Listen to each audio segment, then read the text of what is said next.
उत्तर प्रदेश अमेठी की 24 साल की उपासना को मेडिकल टेक्टाइल एग्जामिनर बनने के लिए प्रशिक्षित किया जा रहा है। उपासना ने 19 साल की उम्र में एक दुर्घटना में अपनी आंखों की रोशनी खो दी थी और अब वह महिलाओं में ब्रेस्ट कैंसर के शुरुआती लक्षणों का पता लगाने में मदद करने के लिए अपने सेंस ऑफ टच का इस्तेमाल करना सीख रही हैं। मैं बचपन से ही मेडिकल फील्ड में जाना चाहती थी और मैं कर भी रही थी, मतलब नर्सिंग का कोर्स भी कर रही थी। उसी दौरान मेरा एक्सीडेंट हुआ था, तो मुझे लगा मेरा सपना ही पूरा टूट गया। मेरी फैमिली का, मेरे पापा का सपना था कि मैं बड़ी डॉक्टर बनूं। फिर यहाँ पर जब पता लगा कि फिर से हम कर सकते हैं, तब मैंने ये कोर्स ज्वाइन कर लिया। उपासना की तरह दिल्ली की 23 साल की नेहा भी मेडिकल टेक्टाइल एग्जामिनर बनने की ट्रेनिंग ले रही हैं। उपासना और नेहा दोनों को NAB India centre for blind women and disability studies द्वारा चलाए जा रहे डिस्कवरिंग हैंड्स प्रोग्राम के तहत प्रशिक्षित किया जा रहा है। हर MTE को अपनी फिंगर टिप का मेजरमेंट पता है। पूरी ट्रेनिंग के दौरान उनके फिंगर टिप का भी मेजरमेंट किया जाता है कि वो कितने सेंटीमीटर की है, और उनको फील कराया जाता है कि लंप किस तरीके का हो सकता है, उसका सरफेस क्या हो सकता है, क्या साइज हो सकता है। डॉक्टर फ्रैंक हॉफमैन, एक जर्मन स्त्री रोग विशेषज्ञ, ने ब्रेस्ट कैंसर का जल्दी पता लगाने के लिए डिस्कवरिंग हैंड्स प्रोग्राम तैयार किया। So we were approached by Germany and the German doctor, Dr. Frank Hoffmann, because they had done their research, obviously, that India has the most number of breast cancer deaths and India has the most number of blind women in the world.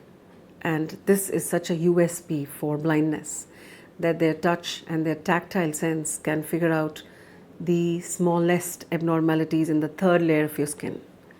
And that is not detected by any body or any machine. Even oneself, you take time to see the symptoms. By the time you see the symptoms, it's stage 2 or 3 and it's late. Most number of deaths in India for breast cancer are due to late detection.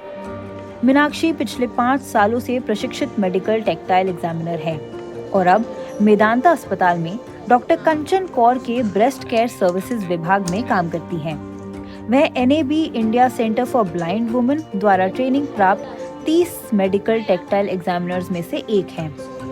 ये प्रशिक्षित medical tactile examiner अब CK Birla hospital नई दिल्ली और वाराणसी में Tata memorial जैसे मुख्य अस्पतालों की ब्रेस्ट कैंसर स्क्रीनिंग टीमों में भी काम कर रही हैं। So when we bring MTEs into the picture who are visually impaired but have been exclusively trained for this.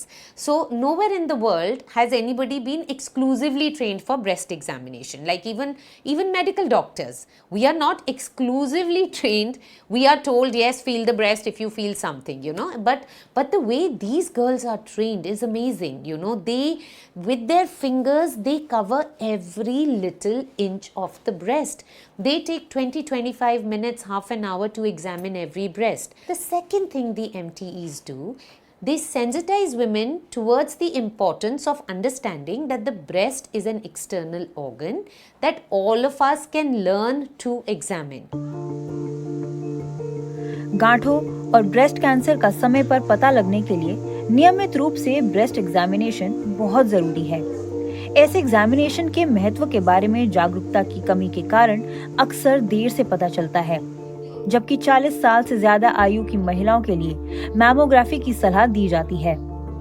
जरूरी नहीं कि गांठें दिखाई ही दें। ऐसा इसलिए है क्योंकि आमतौर पर भारतीय महिलाओं के ब्रेस्ट इश्यूज काफी डेंस होते हैं, लेकिन मेडिकल टेक्टाइल एग्जामिनर्स अपनी स्पर्श संवेदना से 0.5 सेंटीमीटर जितनी छोटी गांठों को पकड़ने में भी मदद कर सकती है। उम्मीद यही है कि सरकारी अस्पतालों, डिस्पेंसरीज, मोहल्ला क्लिनिक्स में मैनुअल ब्रेस्ट स्क्रीनिंग को सामान्य चिकित्सक के पास रूटीन एग्जामिनेशन के रूप में रेगुलर चेकअप्स की तरह ले जाया जाए। डिस्कवरिंग हैंड्स प्रोग्राम के इन प्रयासों से भारत की हर आयु की महिला को प्रभावित करने वाली इस खामोश और खतरनाक बीमारी से निपटने में जरूर मदद मिलेगी।